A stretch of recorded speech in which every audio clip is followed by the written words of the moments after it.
ఒక stock price ఒక్కసారి పైకి, మళ్ళీ కిందకి, మళ్ళీ పైకి వెళ్తుంటే కన్‌ఫ్యూజ్ అవుతున్నారా? అసలు ఈ మార్కెట్ పైకి వెళ్తుందా? కిందకి వెళ్తుందా? లేదా ఎక్కడికి మూవ్ అవ్వట్లేదా? ఈ క్వెషన్‌కి ఆన్సర్ ఒకటే. ట్రెండ్. ఈరోజు ట్రెండ్ అంటే ఏంటి? ఎందుకు ఇంపార్టెంటో మనం తెలుసుకుందాం. మనం ఒక క్యాండిల్‌ని చూసి డెసిషన్ తీసుకోకూడదు.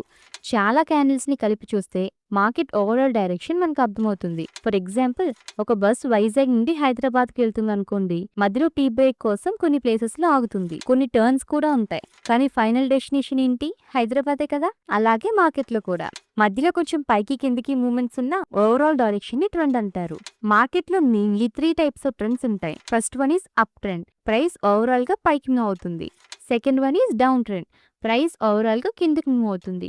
థర్డ్ సైడ్ వేస్ ట్రెండ్. ప్రైస్ పైకి లేదా కిందకి క్లియర్ డైరెక్షన్ లేకుండా ఒక రేంజ్‌లో మూవ్ అవుతుంది. ట్రెండ్‌ని అర్థం చేసుకోవడం అంటే మార్కెట్ ఇప్పుడు ఏ డైరెక్షన్‌లో మూవ్ అవుతుందో అబ్జర్వ్ చేయడం. నెక్స్ట్ వీడియోలో అప్ ట్రెండ్ అంటే ఏంటి? అప్ ట్రెండ్‌ని చార్ట్‌లో ఎలా ఐడెంటిఫై చేయాలో రియల్ ఎగ్జాంపుల్‌తో నేర్చుకుందాం. మార్కెటర్స్ తెలుగుని సబ్స్క్రైబ్ చేసి బెల్ ఐకాన్‌ని ఆన్ చేయండి. Learn smart, think long term. మేము సివిరియస్ట్ అడ్వైజర్‌ని కాదు. ఈ వీడియో కేవలం ఎడ్యుకేషన్ పర్పస్ కోసం మాత్రమే. Thank you for watching.